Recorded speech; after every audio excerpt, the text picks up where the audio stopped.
ang iyong mga mata sa salamin. Yo. Namamangka ka, iiyak, alam kong nangako ang salarin.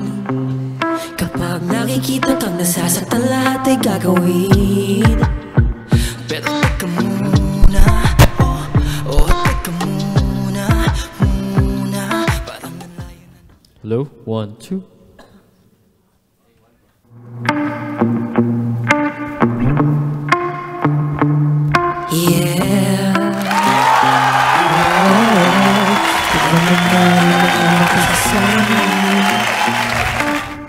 Namamangka ka, iiyak, alam kong nangako ang salarin. Kapag nakikita kang nasasaktan, lahat ay gagawin.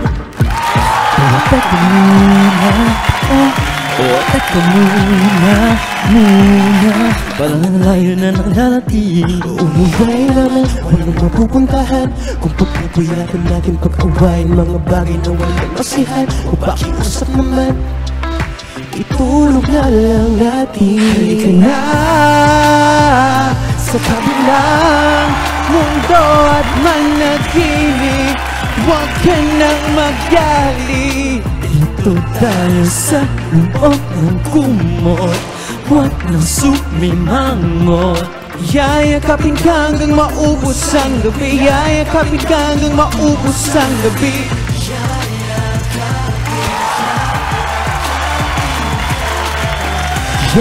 Yayakapin, di ko ipagpapalit ang tulad mo ng sarap.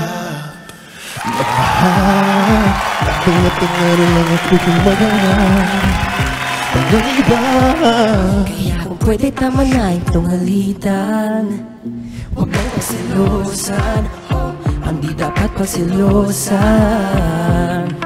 Tumagik ka na lang sa'kin, simulan na ang lambingan. Walang mapupuntahan kung pagpupuyatan natin paghawayan mga bagay na walang masihan. O pakiusap naman, Itulong na lang natin. Halika na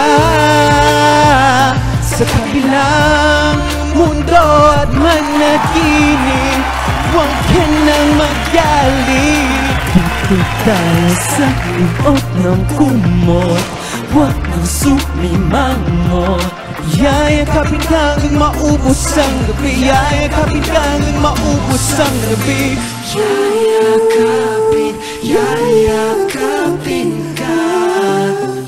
Yayakapin, yayakapin ka. Yayakapin, yayakapin Yayakapin ka.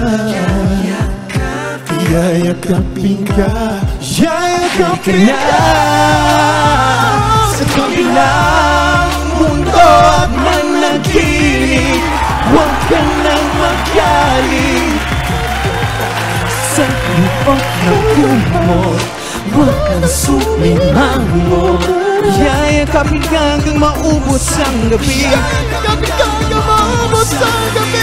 Yayakapin ka. Yayakapin ka. Yayakapin. Yayakapin ka. Yayakapin. Yayakapin ka. Yayakapin. Yayakapin ka.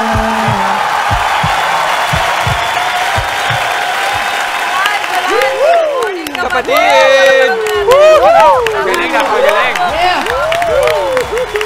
Dexter, Tricky, Justin, Good morning, mga kapatid! September 18 at yes, Lunes sa aming hatid this morning featuring ang isa sa mga kinakikinigang P-pop group ngayon sa bansa. Alam mo, simula nung mag-debut sila Gretch nung March, malayo-layo na yung narating nitong mga batang to at patuloy nilang binabandera yung kakaibang talento ng mga Pinoy.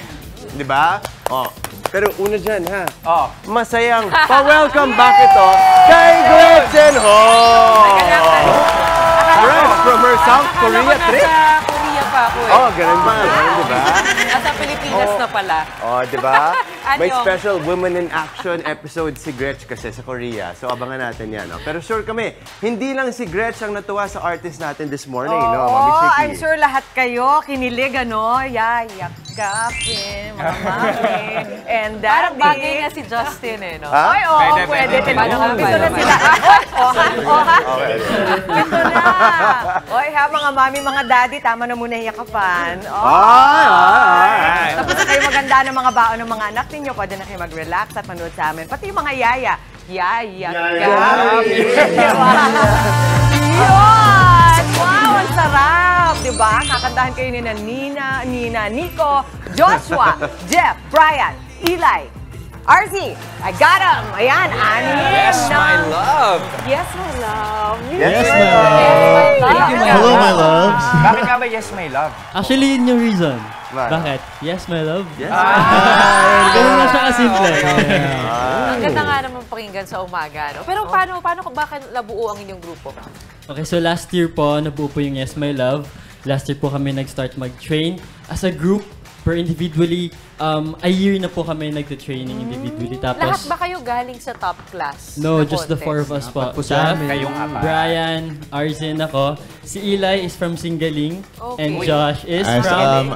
yeah, I was also from a TV competition before, pero I was redirected to be with the voice of Yes, My Love. Akala ko si Inigo Pascual na Oy! Come back! Pwede. Lahat pala sila, matagal nang napapanood sa Kapatid Network. Yes po. Tapos nag-welcome tayo ng mga bagong, mga universal for everybody tayo, Yes, diba? to cater to everyone. Yun! Saka meron silang interesting na tawag sa mga fans nila eh. Di ba gano'n, ang fan group, meron na rin mga tawag. Ganun tawag sa fans ninyo. Tinatawag po namin silang 143. 143. Kasi kapag, kasi po 143. kapag nagte-text tayo, di ba, sometimes in a shortcut, like, I love you, 114. And also yung hand sign po namin. Ito. Yes, my Bakit? love. Kala ko may 1, 4, 3 dito. Universal Sign Language. Kasi yun po, Universal love is sign universal. So we wanted to Yes. spread that message also. That I love is for everyone. Paano kayo nag-work together as a group? Ano yung mga roles ninyo? Kasi meron diyang composer, meron yung in charge sa sayaw. Pwede nyo bang makwento sa amin? So, ayun po, we designate roles for each other just so po para mas madali po yung work po namin. And of course, at the end of the day, it's mutual respect that needs to be catered to everyone. So Kasi ikaw, syempre, anong I am toka the mo? main vocal of the group po. And then, ilan? Visuals. Visual and Rapper. rapper. Nag-rap kanina. So I'm the leader and the main dancer of the group. I'm the main rapper and the lead dancer po. I'm the lead vocal po. I'm also the lead vocal and I do song composition. Ang And galing. kapag nagkasakit sila lahat, ako po Ikaw ang ikaw ang strike anywhere. Ikaw yung understanding. Oo, nakikita natin sa mga P-pop groups katulad ng Yes, My Love. Hindi pwedeng isa lang yung talent mo. Kailangan multifaceted and very well-rounded. Ganyan kahirap ngayon. Ganyan kataas ang standard ngayon, The di ba? standard that our pioneer groups have set and we're grateful for them talaga po. Kaya, let's go. Sino mga idol ninyo na banda? Of course, SB19 na SB! Let's go. Galing. Pero ang dami na kasing P-pop group ngayon, di ba? Gretch, Mami, Chiki, Justin. Ano ang kakaiba sa Yes, My Love? nagpapastop po ng puso. Delikado yan. In a good way, in a good way. In a good way, always. I feel like, I think our messaging is very, like what we always say, universal. Love is for everyone. It's either love for your chikitings, for your mom and dad, for your significant other, and we really want to spread that through our songs. And of course, just the overall vibe of Yes, My Love. We want to have fun. We want to, kasi minsan po, di ba, sa life natin ngayon medyo nagiging seryoso na lahat. Bugnutin na lahat. Kaya we just want to Pampabuhay. spread smiles and, uplift the spirits of our 143 and our future 143. So ito yung tanong, Yes, My Love, no? Pero kayo, may mga love ba kayo? Ang dami! Ang dami naming 143. Well, May mga oo. special someones ba kayo? 7 ang sasagot. Ay, Wait lang. Starting with Jester! Mabalita na tayo. Hindi, sige. Joke lang. Who will take that question? Si Justin na lang daw, si Justin. Sige. Si Mama, si Papa. Magaling.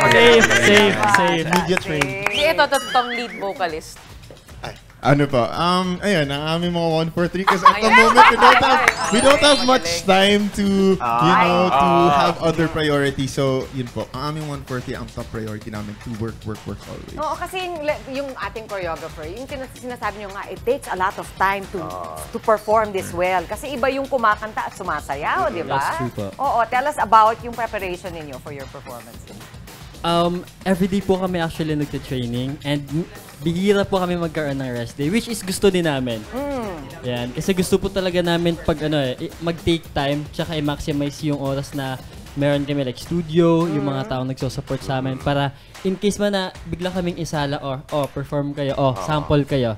Hindi kami, alam mo yung ready kami. Live talaga yung boses nila kayo. Kanina. At ito daw ay yung unang pagkakataon na pinakita niyo yung choreo. Kayo yung bumuo ng choreo mismo. Yes. Thank you. Pero ano, sabi mo nga gusto mo magdala ng good vibes. Ano ba yung advocacy nyo bilang isang grupo, mensahe ninyo, no? Tuwing nagpo-perform kayo? The overall message of just loving each other kasi sometimes po, uso rin. Hello. Ayan, hello. Ayun po, minsan po, nauuso ngayon yung fan wars, which gets a little bit crazy. And as a group, we want to spread na parang we are all in one community. We just want to love each other, magkasiyahan, especially during performances. We're all there to have fun. And we want that for everyone as well. Na chill lang tayo, you know? And also to add up ko yun, diba? Our dream is to perform sa Visayas, Mindanao, especially sa amin po, apat sa amin na Bisaya. Mga Bisaya po kasi kami. Aga. I'm sure marami pang nakalinyang mga dapat ninyong gawin. Imbitahan nyo na yung mga kapatid natin sa mga future events ninyo. Ayun. Ayan, magandang umaga mga kapatid. Samahan nyo kami mag-jam at kulitan sa nalalapit naming mall tour. Simula yan si September 23 sa Robinsons Mall, Galleria South. September 24 naman. Anong meron? 24, Jeff, di ba? Yeah. Meron pag sa Robinsons Las Piñas. Hometown mo naman yun. Ayan. And of course, October 1 naman po, nasa Robinsons Manila kami. At sa Robinsons Malabo naman ang aming next stop on October 8. At syempre sa September 30, para sa aming mga minamahal na 143, abangan nyo ang release ng aming bagong single na Light Up. And don't forget to follow us on all of our social media accounts at official Yes My Love on Instagram, IG, TikTok, and Facebook, Twitter. Teka, shoutout muna sa Cornerstone Entertainment. Shoutout si Yes Fam! Cornerstone! We love you guys. Cornerstone to, kaya naman nakita mo naman sa disiplina. Kasi talaga, pag hindi sila umayos. Si Ate Gretch! Pag hindi sila umayos, papalitan ko na ito ng Inigo Pascual. Maraming salamat. Yes, my love! Thank you po. Thank you mga kapatid. Also, mga love na rin, mga kapatid. Nasalubuhin natin ang ating araw ng may ngiti at pag-asa at pagmamahal. Ako po si Gretchen Ho. Punuin na ng inspirasyon at motivation ng sarili para mas maging happy. Ako naman po si Jess De Los Santos. Yes, Jess! Para sa ating mga love at para rin sa ating mga sarili. Keep going lang mga kapatid. Kaya niyo yan. Ako po si Justin Quirino. At syempre, mauna sa ating mga balita sa Frontline sa umaga, mga mainit na update sa ilang pangyayari sa loob at labas ng bansa. Ako po, si Chiki Roa. Kaya naman ang masayang bati namin sa inyo, mga ate, kuya, nanay, tatay, lolo at lola. Good morning, mga kapatid! Okay, magandang pasabog, panimula. Yes, my love. Pero madami pa tayong inihanda para sa ating mga kapatid. O nangangalahati na nga tayo ng buwan ng September. Handa na ba ang inyong mga dekorasyon pampasko? Naku, kung hindi pa, we got you, kapatid. Dahil mamaya, ibibida namin ang patok na negosyo ng Christmas decor sa kitang-kita. Yan. Oh, ito, maraming siguradong makaka-relate dito, no? Paano nga ba nangyari ang tinatawag na healthy aging? Paano kahit tumatanda na, pwede palang malusog ang ating mga kasukasuan, joints at buto-buto? Alamin natin yan sa Sabi ni Doc. At usapang relasyon at pag-ibig naman. Sa aking muling paglilibot, inalam natin ang sagot ng ating mga kapatid, ano ba ang kanilang ideal partner? Tanong ko lang. Yung yayakapin ka raw. Parang di pa kami tinanong. Mamaya tanong ko kami. Gusto mo? Sasagutin mo. Ayan, excited kami dyan. Gusto naming malaman. At kasabay naman ang unang buwan ng balik eskwela, pag-uusapan naman natin ang mga karapatan ng ating mga guro at ilang estudyante. Isa-isahin natin yan sa Legal Bato. Sa ating loading sikat naman, magbabalik ang mga premyadong theater artists na si Mike at Gab, the newlyweds, ha? Yan, sila ay husband and wife team na ngayon. Makakasama rin nila ang kanilang kaibigan at director na si Topper Fabregas. Abangan sila mamaya live. At sa mga umaksyong balita naman sa Frontline sa umaga. Price cap sa bigas pwede na raw alisin sa huling linggo ng Setyembre. Mga kiyatawan ng industriya ng langis, pupulungin na ng Kamara kaugnay ng patuloy pa ring pagtaas ng presyo ng petrolyo. Update naman sa West Philippine Sea, mga namataang Chinese militia vessel sa West Philippine Sea nagdulot umano ng pagkasira ng mga coral reef doon. At balita naman sa probinsya, isang babae sa Davao City na-trap sa ilalim ng tulay. At sa showbiz, BTS member Suga magsisimula na rin ng kanyang military service. Tuloy-tuloy lang ang pagtutok mga kapatid. Magbabalik pa ang favorite buddies niyo every morning, ang Good Morning Kapatid! Sa kabilang mundo at managinip, huwag ka lang magaling. Magpapay sa buhok ng kumot, huwag ng sumay mamot. Yayakapin ka hanggang maubos ang pag-ibig. Yayakapin ka hanggang maubos ang pag-ibig. Yayakapin, yayakapin ka. Yayakapin ka.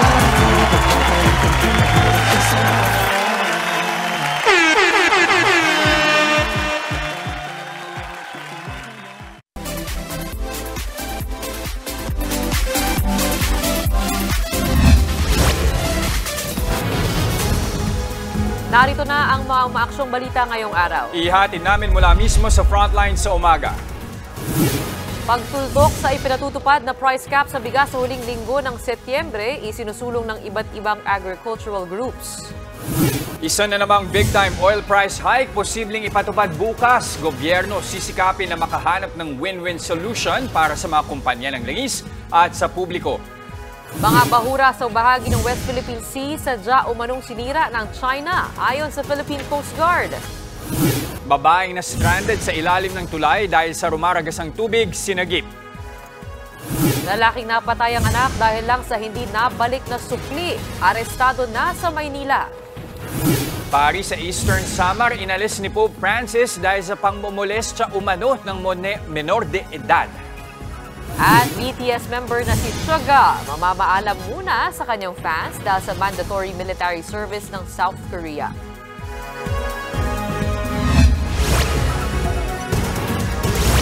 Nananawagan ng ilang grupo na alisin na ang price ceiling sa bigas sa pagtatapos ng Setyembre. Sang-ayon naman dyan, ang rice retailers na milyong-milyon na raw ang ikinalugi dahil sa 2 linggong price ceiling.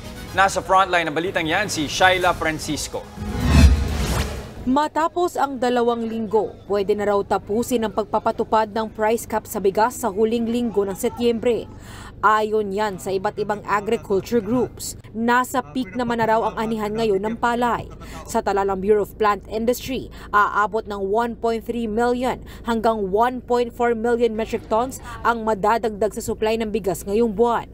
Maaga raw kasi nagsimulang mag-ani ang ilang magsasaka. End of the month is okay na. And makikita natin yung harvest ng September, yung full harvest ng September na in which mga 2.7 million metric tons ang naiiwan na maha-harvest na palay. So with that, nakikita natin na pwede nang i-lift. Sang-ayon naman dito ang rice retailers. Ayon sa kanila, aabot na raw ng mahigit 20 milyong piso ang lugi nila na magsimula ang 41 pesos at 45 pesos na price cap sa bigas. Siyempre maganda yun, hindi kami magugulo. Talagang kikita kami pag nawala yung ganung makokontrol yung presyo. Sa kabila ng inaasahang pagdami ng supply, hindi raw nakikita ng mga grupo ng magsasaka na babagsak ng sobra ang presyo ng bigas sa mga pamilihan. Sa tansya nila, 43 hanggang 44 pesos kada kilo ang magiging presyo ng pinakamurang bigas dahil sa mahal na pataba at produktong petrolyo. Para naman sa mga mamimili, hindi makatarungan ito, lalo na kung pangit naman ang kalidad. Basta kung maganda, bibili kami. Kung hindi naman maganda, doon na muna kami sa mahal. Hindi naman siya ganong kasarap. Mas maganda na yon, at least kahit di masarap ulam mo, masarap naman yung bigas mo. Tuloy-tuloy naman ang pamamahagi ng cash assistance na 15,000 pesos para sa mga rice retailer na apektado ng price ceiling. Samantala, hindi kinatuwa ng mga farmers group ang mungkahi ng Department of Finance na pansamantalang tanggalin ang taripa sa rice importation. Anila, mga importer lamang ang makikinabang dito at hindi ang mga pangkaraniwang Pilipino. Magkaanihan na hindi lang dito sa Pilipinas, pati sa Vietnam at Thailand, bababa na talaga for a while. Hindi mo pwedeng padaanin mo muna yung anihan, pakitain mo muna yung mga magsasaka. Bakit nagmamadali na ibalik yung kita ng mga importer? Dapat, itong pagbabawas ng taripa o special importation, ginawa nung hindi anihan. Ang mas mainam daw na gawin ngayon ng pamahalaan ay bilhin ang bigas na inanin ng mga local farmers. Importante na hindi malugi yung magsasaka kaysa ibabagsak natin yung presyo ng palay na in which hindi magtatanim ang ating mga magsasaka. So, importante yun, fair sa magsasaka, fair sa miller, fair sa wholesaler and retailer. Ang presyo na between 43 to 44. Nagbabalita mula sa Frontline, Shaila Francisco, News 5. Wala pa rin preno ang dagdag singil sa produktong petrolyo. Sa tala ng Uni-Oil, posibleng madagdagan ng hanggang 2 pesos and 40 centavos ang kada litro ng diesel. Halos 2 pesos din ang nakikitang taas sa gasolina. Wala pang abiso sa magiging galaw ng presyo ng kerosene. Sakaling ipatupad bukas, ito na ang ika-11 linggo ng sunod-sunod na oil price hike. Hulyo pa nang huling magpatupad ng rollback. Bunsod ng patuloy na pagbabawas ng produksyon sa langis ng Russia at Saudi Arabia. Pupulungin na mga mambabatas ang ilang industry stakeholders para maghanap ng solusyon sa patuloy na pagsipa ng presyo ng petrolyo. Ngayong araw, nakatakdang magsagawa ng consultative meeting ang House Committee on Energy kasama ang mga opisyal na Department of Energy at mga kumpanya ng langis para pag-usapan ang target daw nilang win-win solution sa patuloy na pagtaas ng petrolyo.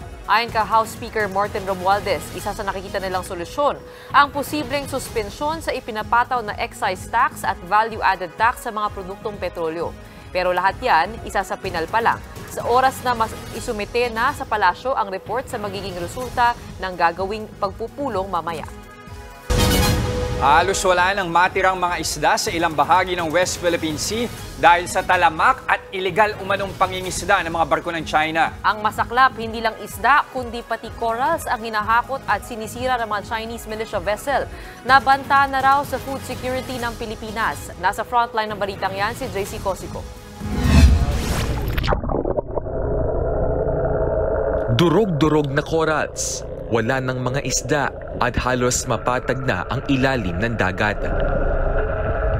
Yan ang tumambad sa mga tauhan ng Philippine Coast Guard nang kasiring nila ang Rosula at Escoda Reef sa West Philippine Sea nito lang Agosto at Setyembre. Ayon sa Coast Guard, ginawa nila ang underwater survey matapos mamataan sa lugar ang higit 30 Chinese maritime militia vessel na nagkumpulan doon mula noong August 9 hanggang nitong September 11. Base sa assessment ng PCG, lumalabas na halos patay na ang marine ecosystem sa lugar. Kaya halos wala na rin makitang senyales na may mga nabubuhay pang isda. Malinaw rin na indikasyon ng mga basag-basag na corals na sinadya itong hakutin sa lugar, prinoseso at sinadya ulit itapon sa dagat. Ayon sa PCG, walang ibang pwedeng sumira sa mga ito, kundi ang mga Chinese militia vessel na illegal na nangingisda sa Rosul at Escoda Reef. Bagay na sinagundahan din ng Armed Forces of the Philippines na una na rin nagsagawa na underwater survey sa Rosul Reef noong Hulyo. Mukhang bagong hakot yung mga corals. And that means that they are violating our sovereign rights. Tayo lang may karapatan sa resources sa West Philippine Sea. And it looks like somebody is exercising that right without our permission. So that's why it's alarming. Parehong pasok sa 200 Nautical Mile Exclusive Economic Zone o EEZ na Pilipinas ang Escoda o Sabina Shoal at Rosula Reef. Kaya bukod sa pagkasira sa marine ecosystem, nababahala rin ng AFP sa posibleng epekto ng pagkasira nito sa produksyon at supply ng isda sa bansa. That is a threat to food security later on. Hindi lang naman sa atin yan. Sa buong mundo yan. Wala pang pahayag dito ang China, pero tiniyak na militar na palalakasin pa nila kanilang presensya sa West Philippine Sea. Lalo't nitong Biyernes lang, hindi na naman bababa sa 40 Chinese vessels ang namataang bumalik sa Rosula Reef, pati sa Baragatan o Nares Bank at sa Escoda o Sabina Shoal. Concern kami dun sa Sabina, it's because malapit na siya sa Palawan. That's the closest. Less than 100 nautical miles na siya to the mainland of Palawan. Sa kabila ng patuloy na panghihimasok ng China, aminado naman ng militar na hindi madaling itaboy ang mga Chinese vessel. Lalo't pinagkakasya lang umano nila ang limitadong assets na mayroon sila. We have to maintain our presence there. We'd like to maintain 100%, 365 days a year. But because of the weather, limited resources, our troops have to go back to port to refuel, to take some little rest. We are hopeful that we are going to get more. Sa ngayon, may ilang bansa na raw na nagpakita ng interes na magsagawa ng joint patrol kasama ang Pilipinas sa West Philippine Sea. Kabilang dyan ang Japan, Australia, Malaysia, France, India, Canada at Singapore. Bukod dyan, pinag-aaralan na rin daw ng mga otoridad ang paghahain ng panibago na namang diplomatic protest laban sa China. Nagbabalita mula sa Frontline, JC Cosico, News 5. Nahuli na ang isa sa riding in tandem na pumatay sa isang babae sa Pasay noong nakaraang linggo. Ang suspect pinagyabang umano ang krimen kaya natumbok ng mga pulis. Nasa Frontline ng balitang yan si Dave Abuel. Hindi na nakapalag ang lalaking yan nang arestuhin ng Pasay Police sa Las Piñas City kagabi. Siya si Joshua Albior, 25 anyos. Si Albior umano ang isa sa riding in tandem sa malapitang pamamaril kay alias Erica sa Barangay 8, Pasay nitong September 10. Ayon sa Pasay Police, natunto nila ang suspect dahil sa kanyang pagyayabang. Ito bunga ng kanyang kadaldalan. Pinagmamalaki pa niya doon sa lugar nila na sila daw yung involved dun sa pagpatay.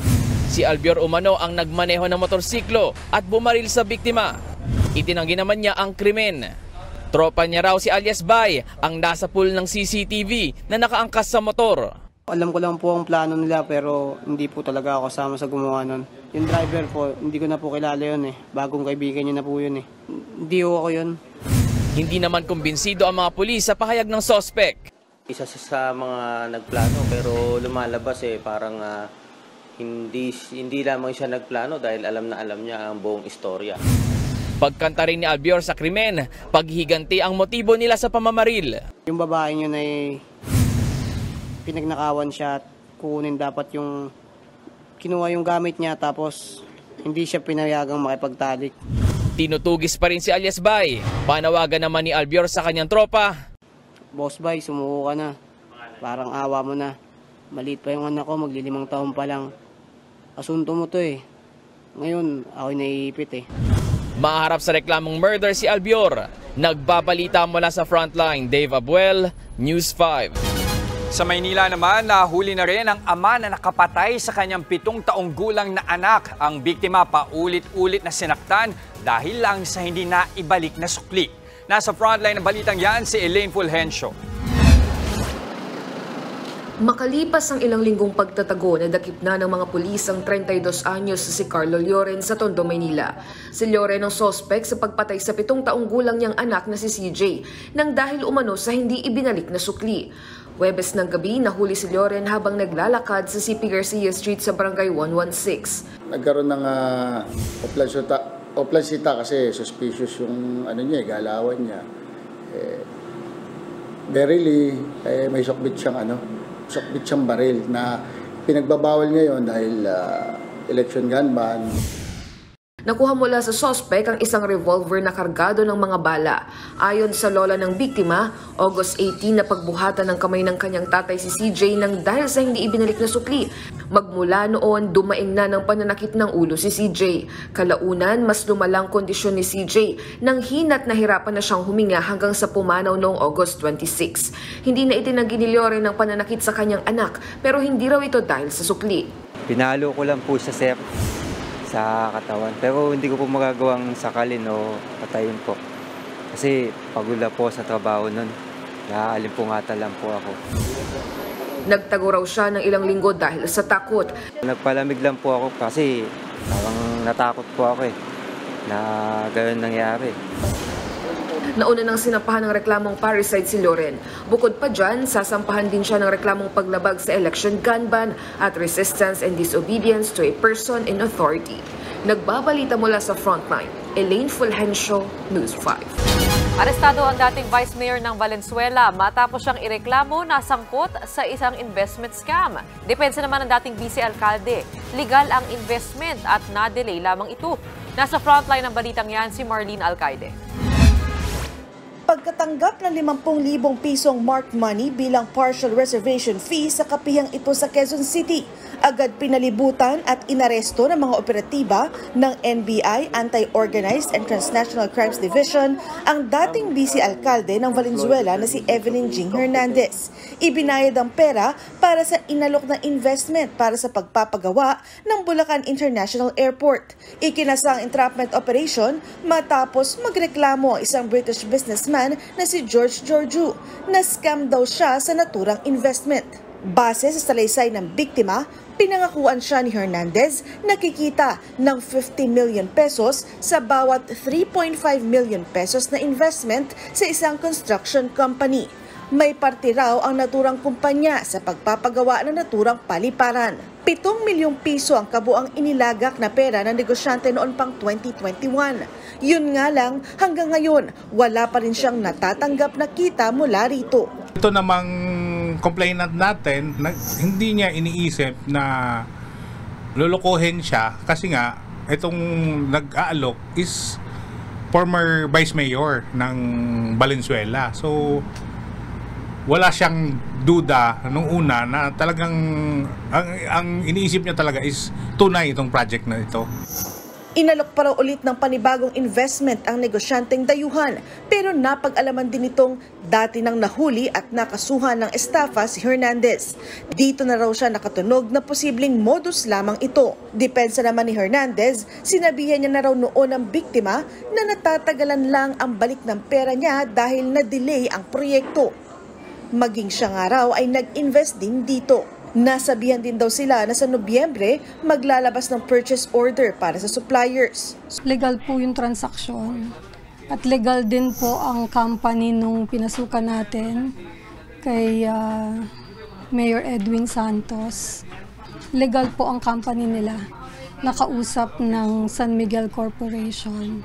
Nagulat po ako kasi nag-uusap naman kami at alam naman niya po yung transaksyon. Maring na hindi na lang po siguro nakapag-anday si Sir George dahil natagalan nga po yung pag-start ng pagtambak sa Bulacan International Airport. Ang kaso, napag-alaman ng NBI na hindi rehistrado sa Securities and Exchange Commission ang mga kumpanyang may kinalaman daw sa airport. Wala rin silang umiiral na kontrata para sa pagpapagawa nito. Base sa nakalap na dokumento ng ahensya, walang koneksyon sa Bulacan Airport si Hernandez. Wala rin siyang lisensya at ang construction company na tumanggap ng investment. Walang pinapakita sa kanya talaga ng mga papel-papel. So parang nagduda na siya. Kaya nagpa-imbestiga na sa atin. Wala siyang connection doon sa airport project sa Bulacan. Yung mga kumpanya naman na involved doon sa airport project, hindi rin siya kasama sa mga board of directors doon. Payo naman ng NBI sa mga ganitong klase ng kaso, magsagawa ng sariling background check o di kay dumulog sa mga otoridad para masigurong lehitimo ang paglalagakan ng investment. Sinampahan na ng kasong estafa in relation to cybercrime at paglabag sa Securities and Regulation Code ang dating Vice Alcalde. Nagbabalita mula sa Frontline, Marlene Alcaide, News 5.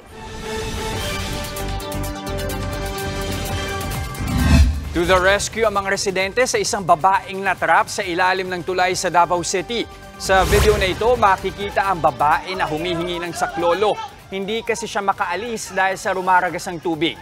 Para masagip, hinagisan siya ng lubid para itali sa sarili. Tulong-tulong ang mga residente para hatakin ang babae papunta sa Pampang. Ayon sa ilang ulat ay palaboy ang babae at kalimitang natutulog sa ilalim ng tulay nang bumuhos ang malakas na ulan. Blanco pa rin ng mga pulis kung ano ang motibo at sino ang nasa likod ng pagpatay sa isang abogada sa Abra nitong Huwebes. Bumuo na ng Special Investigation Task Group ang pulisya para tutukan ang kaso ng pagpatay kay Attorney Maria Alzate.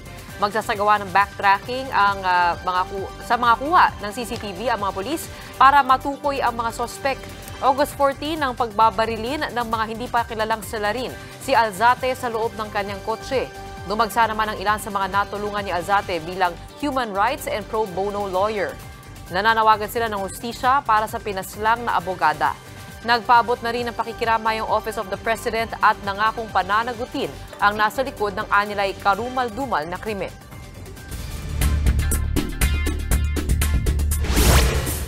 Mas dumami pa ang patay sa Libya isang linggo matapos ang malawakang pagbaha dulot ng bagyo. Lumobo na sa higit 11,300 ang nasawi sa trahedya. Higit 10,000 naman ang nawawala pa rin. Kasalukuyang patuloy pa rin ang search and rescue operation sa iba pang biktima, partikular sa Derna City kung saan nasira ang 2 dam kaya marami ang namatay. Katunayan, problemado na ang mga otoridad kung saan ililibing ang mga bangkay. Sa ngayon, puspusan ang pagbangon ng Libya mula sa epekto ng bagyo. Sunod-sunod na rin ang tulong na dumarating mula sa iba't ibang bansa. Sinabak sa pwesto ni Pope Francis ang isang pari dahil sa umunoy pang momolestya sa ilang menor de edad sa Borongan, Eastern Samar. Sa nilabas na pahayag ng Diocese ng Borongan kahapon, kinumpirma nito ang pagsibak ng Vatican kay Pio Aclon bilang pari. Ibig sabihin, hindi na siya pwedeng magmisa o gumawa ng anumang aktibidad sa simbahan. Bago matanggal, huling nagsilbi si Aclon sa minor seminary ng Borongan. Pero ayon sa Eastern Samar Police, wala pa silang natatanggap na reklamo ng sexual harassment laban sa dating pari.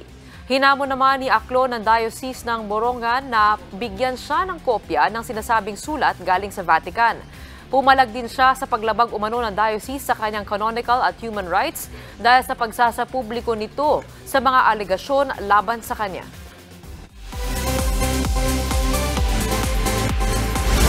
Magsisimula na ang mandatory military service ng BTS member na si Suga ngayong linggo. Ayon sa kanilang label na Big Hit Music, sa September 22 ang enlistment ni Suga para sa military service. Wala raw isasagawang event sa araw na papasok siya sa training camp. Nakiusap naman ng Big Hit sa armies na huwag munang bisitahin si Suga habang nasa military service. Si Suga ang ikatlong miyembro ng BTS na sasailalim sa mandatory military service matapos sina J-Hope at Jin. Medyo nasasanay na sila kasi pangatlo na eh. Oo. BTS Army, di ba? Na-feel mo ba? Pag ganyan ba na-feel mo kasi nandun ka, no? Yung talagang pang-national news ka, anong mangyari sa BTS? Ramdam ng buong bansa. Alam mo, sabi nila pag may birthday daw doon ng kahit sinong BTS member, talagang buong yung soul, punong-puno ng mga billboard, ng mga mukha nung member. Kaya talagang, sa malls dito may pa-event. Airport eh. Sa airport meron doon mga BTS merch. Talagang love na love nila yung Sa soul, may soul. May soul. May soul. I like. Sa aming pagbabalik, tatalakayan natin ang ilang issue sa unang buwan ng balik eskwela. Ang mga karapatan ng ating mga guro at mga mag-aaral, idedetalya sa atin ni Attorney Buko sa Legal Bato. At pagpapalakas ng bones, joints at muscles habang nagkakaedad, gaano nga ba kahalaga? Eto, sasagutin natin yan mamaya sa Sabi ni Doc. At para naman sa mga hindi pa rin nakakapag-ayos ng kanilang mga dekorasyong pampasko, tutok lang po dahil mamaya may mga ibibida kaming Christmas decor sa Kitang-Kita. Huwag po kayong aalis, pagbabalik pa rin ang inyong favorite morning buddies, ang Good Morning, Kapatid!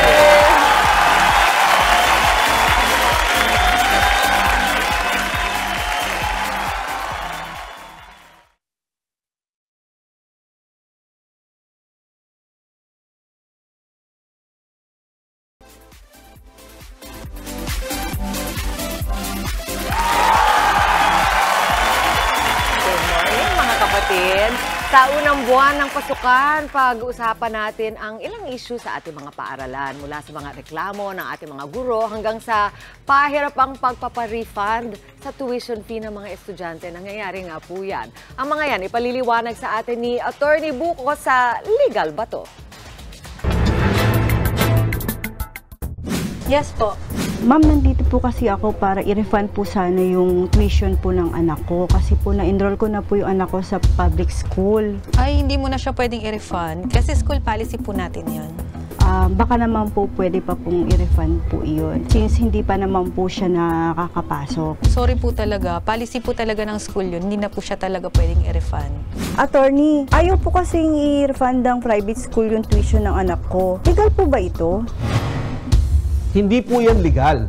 Ayon sa Section 66 ng 1992 Manual of Regulation for Private Schools, dapat i-refund sa estudyante ang bahagi ng kanyang tuition na binayaran sakaling siya ay mag-withdraw o umalis na sa paaralan. Ang halaga ng kanyang pwedeng mabawi pa ay depende sa kung gaano siya katagal pumasok at sa patakaran ng school. Kung sa unang linggo ng pasukan ay mag-withdraw siya, maaaring bawasan ng 10% ang kanyang naibayad na tuition. Kung sa ikalawang linggo ng klase siya mag-withdraw, maaaring bawasan ng 20% ang kanyang naibayad na tuition.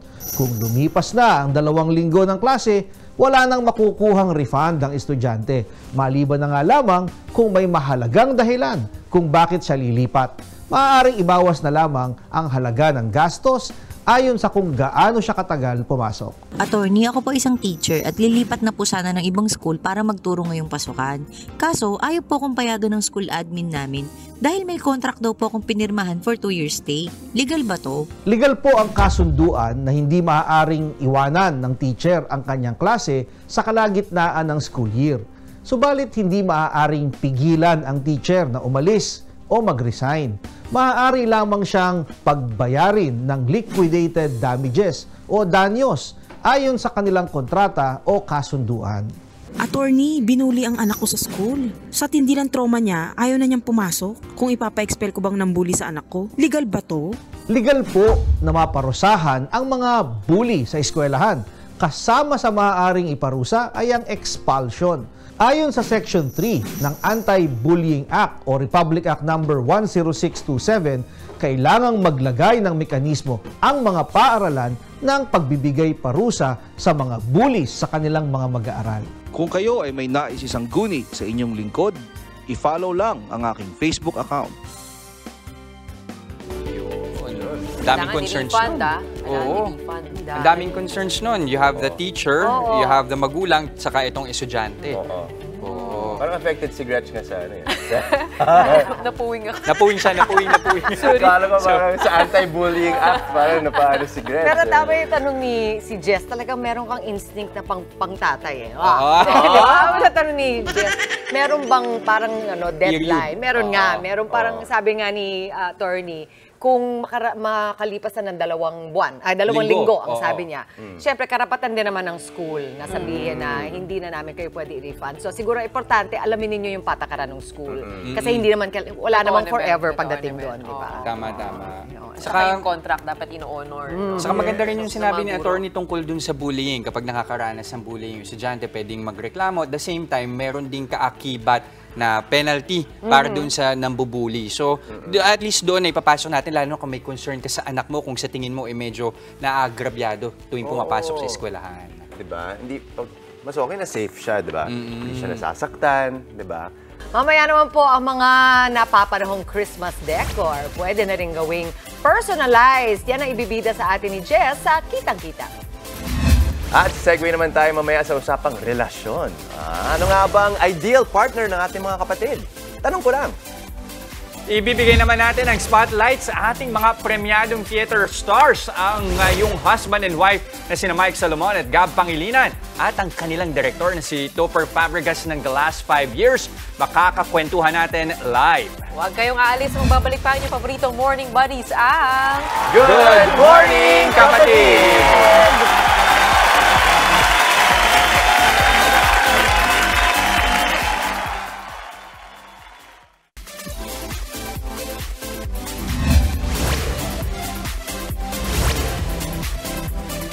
Nagbabalik po ang Good Morning Kapatid. Mabait, matalino, responsable, at hindi bulol na partner ba ang hanap ninyo? Pwes, magkakalaman muna tayo ng qualities ng inaasam-asam nating partner. For our question of the day, ano nga ang ideal partner mo? Tanong ko lang.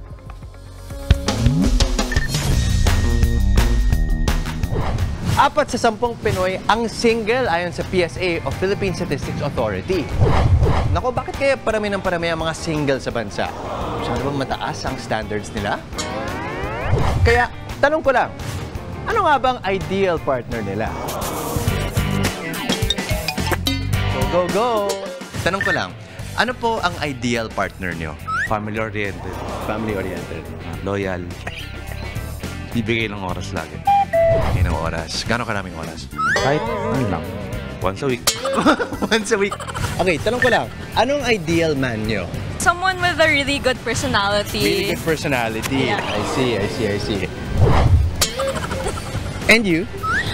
Somebody who respects me for who I am and somebody who can spend time with me, who accepts me for being myself. Jane, tanong ko lang, anong ideal man mo? Ang ideal man ko po is syempre yung family-oriented. Hindi cheater, syempre, of course. Wala namang may gustong cheater. So bakit yan ang pinili mo? Sa generation po namin ngayon, parang mapanlaro na lang po. Anong nilalaro nila? Patilaro silang feeling. Ng feeling? Nako po! May ate card. Hello, ate card! Aba, guardian na ako today. Not bad, not bad. Okay, tanong ko lang, ano ang ideal man mo? Yung tanggap ka din niya. Tanggap ka din niya. Anong kailangan niya tanggapin? Like me, single mother ka tapos may anak ka, di ba? So, hindi lang din na mahal ka niya, kundi tanggap ka din niya.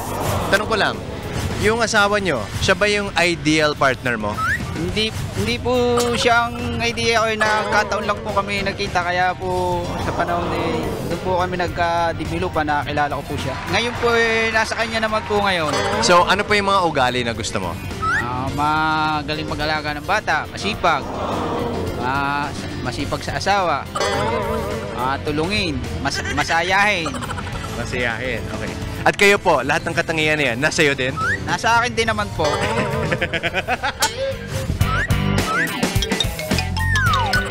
Hello po, ate. Hi, tanong ko lang, anong ideal man mo? Family-oriented po, handsome siya. Alam na ang sagot, agad-agad Bakit? Family-oriented po kasi doon ko po makikita kung kaya niyang tumayo bilang father. So sa tingin mo, itong ideal man na to, saan siya ngayon? North America po. North America. O, sige, mag-i-English na tayo. So, why do you think that this man is in North America? He's a seaman po. Seaman siya. Okay.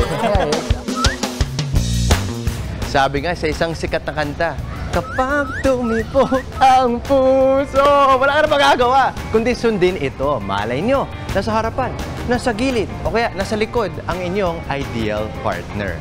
Hanggang sa susunod na tanungan, ako po si Justin Quirino para sa Tanong Ko Lang. Alam na alam, ha? Pero nakakatuwa yung mga sagot nila. Yung laging una, pansin niyo ba? Family-oriented. Family-oriented talaga. Di ba, ang napansin ko doon, parang iba yung sagot ng mga may pamilya na. Iba na yung pamantayan. Parang maasahan, matulungin, yung maalagain. Kasi, habang tumatanda, sabi na nanay ko, habang tumatanda ka, dumadagdag na yung mga qualities na hinahanap mo. Kung dati pogi lang, ngayon, kailangan pareho kayo ng prinsipyo, di ba? Kailangan hindi tamad. Nakakatawa yung sagot ni tatay kanina, di ba sabi ni tatay, yung napangasawa niya, hindi naman yun yung ideal partner niya. Pero kadalasan gano'n naman nangyayari. Diba sabi nga, di ba, sometimes yung opposites attract, di ba? At saka nagko-complement yung inyong mga personality. Tsaka over time, nagkaka-develop naman ang mga katangian na yun. Alam mo, iniintay nila, kailangan mo tanungin yung mga kasama natin dito. Siyempre, sagot din si Justin. Jester, anong ideal partner mo? Family-oriented. Sige. Hindi, saka mahalaga feeling ko sa panahon natin ngayon, kasi career-driven tayo yung may respeto sa oras. Ay, ang galing. Yan. Gretchen, ano yung ideal partner mo?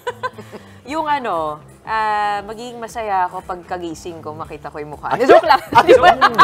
So si Japa. So, si Java. Ano nga ba? Siyempre, gusto ko matalino. Tsaka God-fearing.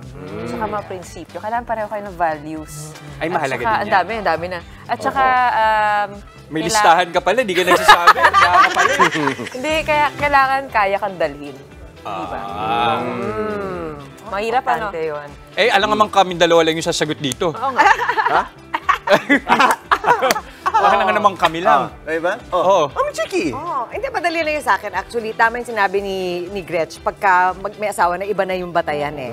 Tapos, naniniwala din ako dun sa opposites attract. Kasi kung makilala yung asawa ko, sobrang hindi kami magkapareho in many ways. Di ba, makalat ako, ang OC niya. Di ba, mahilig siya sa ano lang, parang safe. Ako, lahat ng Di ba kayo delikado. nagkakainisan? Oo, Di ba sa una lang yun na parang opposites attract, tapos pero pagka magkasama naman kayo sa isang bahay, mag-aawayan nyo rin yung mga differences nyo. Oo din naman. Oo din naman. Tapos, maiisip mo na, yun na nga, dadating yung mas maimportante bagay. Pareho ba kayo ng prinsipyo? Oo, kahit na magkaiba kaming ugali, pero pareho yung pinaghahalagahan naming mga values. Ayun. Yung prinsipyo. Si Justin, pangbukas na. Kami tatanong, hindi yung sumasagot. Ayaw mo, ah? Gusto. Meron ba? May time ba tayo? Wala. Wala. Wala. Bakit?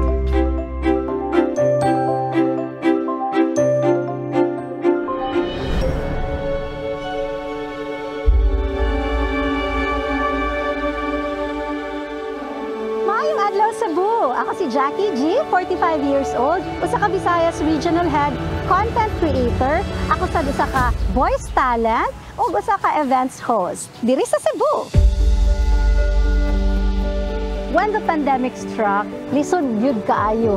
I think it was one of the darkest moments in my life when that happened. Faith is the only thing that I held on to. I got the faith to move on, to be strong for my daughter. Daghan gyud kaayo rason para mo cling ta to our faith. Never lose hope, never lose faith, no matter what happens. When everything was on a standstill, you get to realize what's most important, and health is on top of that. We learned to eat healthy, and we took supplements. I started taking MX3. What was good is the quality of my sleep was also better. Because of the anxiety, maglisod kog tulog, maglisod tag focus. It helped me a lot. MX3 is actually my invisible face mask. It feels like I have an extra added layer of protection that's invisible, but I know that it's there. I feel so much better when I take it. MX3, tunay, natural at original.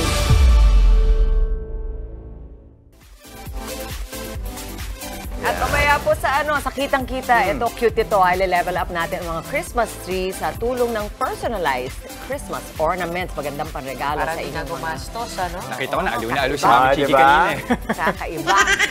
Nagbabalik naman sa Kapatid Network ang ilan sa mga hinahangaang artista ng Pinoy Theater. Oh my gosh, Mami Chiki, ang ngayong mag-asawa ng sina Gab Pangilinan at Mike Salomon. Kasama ang kanyang director na si Topper Fabregas ng The Last 5 Years. May pagkulitan sa atin live. Exciting. Tuloy-tuloy lang po ang good vibes. Kasama pa rin ang inyong paboritong kasalo sa umaga. Good morning, kapatid!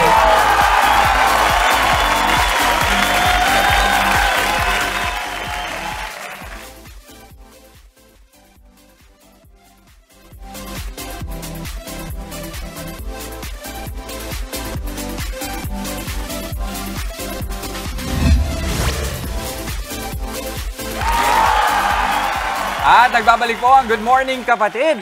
Alam mo, Gretch, higit kalahati na yung buwan ng September. Nakapag-ayos ka na ba ng decors mo? Hindi pa nga Okay, medyo may panahon. Pero mas ramdam natin ng Christmas feels kapag yung mga decorations natin personalized. Silipin natin ang negosyong yan sa Kitang-Kita.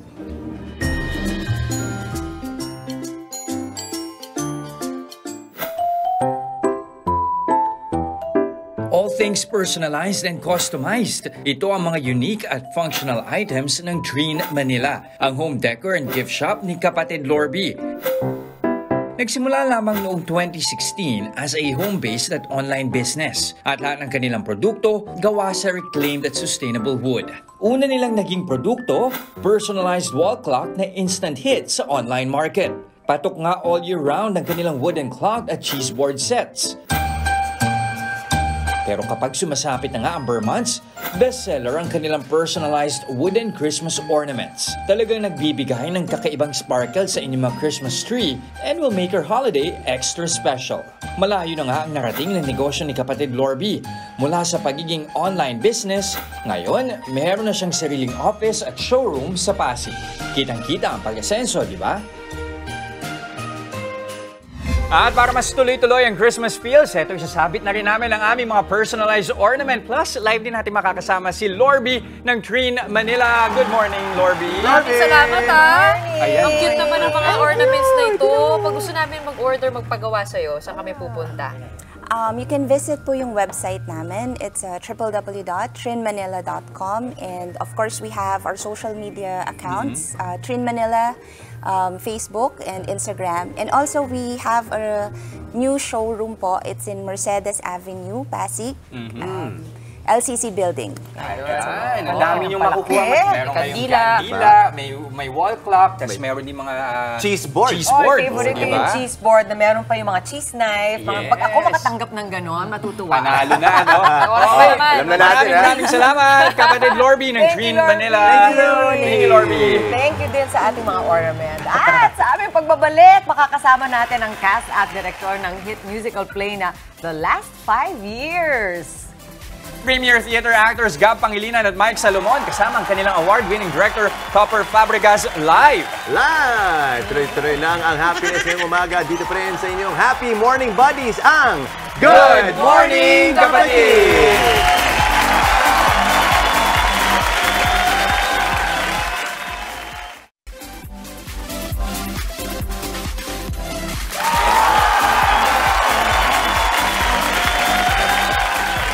Kasama uli ang ating Lodi Theater actors para sa musical na The Last 5 Years. Let's welcome to GMK set, Mike Salomon, Gab Pangilinan at ang kanilang director, si Topper Fabregas! Thank you for having us. Pang-morning show! Pang-morning show! Teka, kwentuhan niyo muna kami tungkol sa The Last 5 Years. So, The Last 5 Years, sa title pa lang, it's about a failed relationship, as in a 5-year relationship. And yung storytelling nito is, he plays Jamie, I play Kathy, and I start at the end of the relationship, whereas he starts at the beginning. Galing, and our timelines intersect once in the story. Galing! Paano nyo tinakil yun? Kasi kakakasal lang na ito. New So, paano mo tinakil kami? Kasi well, dream musical ko to, and then I just presented the idea to them as a dream cast. Wow! Ganda natin talaga sila na gagawa nito. And they agreed, and then yun. So we've been rehearsing mga 2 months na. Yeah. Yan, Mike, tinatanong ko din kanina, no? Talagang merong, pagka magkakakilala na kayo, you seem to really know and respect each other. Lumalabas ba yon sa performances niya? Yes, may chemistry talaga. May chemistry? Actually, after nung wedding namin, first day ng wedding day namin, I woke up beside Top. Morning show to Mike. Morning show. Forever na to. Bilang mag-asawa, paano niyo pinagandaan yung project na to? It's interesting because the rehearsal process, because nga we barely have scenes together in the show. Topper actually directed us separately at first before we saw each other na, as in, so parang the way we tackled it is we studied on our own and then saka kami nagkita. So kahit sa bahay, mag-isa kami nagtatrabaho. Tapos sa rehearsals kami nagkikita. Pero kailangan nyo muna tanggalin yung roles nyo bilang mag-asawa. Ganun ba yun? Hindi naman sa totoong buhay. Parang when we go home, it's just a regular day at work. Professional. Uy, may request kami ni Jess. My favorite song dyan sa Still Hurting ba to? Still Hurting. Sige na. Oh my gosh. Okay. Jamie is over and Jamie is gone. Jamie's decided it's time to move on. Jamie's got new dreams he's building upon. and I'm still hurting. Siyempre si Mike din. Ay, oo, Mike. Sagot. My favorite line from the musical. Have I mentioned today how lucky I am to be in love with you? Na-mention mo na yan. Okay. Mga kapatid, na manood ng The Last 5 Years, kailan at saan ba yan? Yes, please come watch The Last 5 Years, Jason Robert Brown's musical in PMC Spotlight sa Circuit Makati. We open September 29 to October 15 and you can get your tickets at tickettome.net and follow our socials at Barefoot Collab. O, patikim pa lang yan, pero na-excite na kami. Maraming salamat, Mike Salomon, Gab Pangilinan at Topper Fabregas. Keep up the good work. Galing. Pa-inspire tayo lahat sa kanilang pag-iibigan. That's it para sa ating Yes Lunes. Isang makabuluhang umaga na naman ang naihatid po ng inyong paboritong morning barkada. At mga kapatid, naku, 98 days na lamang. Less than 100. Walang pressure. Paalala lang. Sana nag-enjoy kayo sa aming pakulo this morning. Kita-kits pa rin po tayo bukas. Gawing habit na ang pagtutok sa amin every morning para siksik ang araw ninyo sa saya at impormasyon. Mga mainit na balita at nakaka-inspire ng mga kwento. Yan at marami pang iba. Kasama ng inyong fave morning barkada. Ito ang Good Morning Kapatid!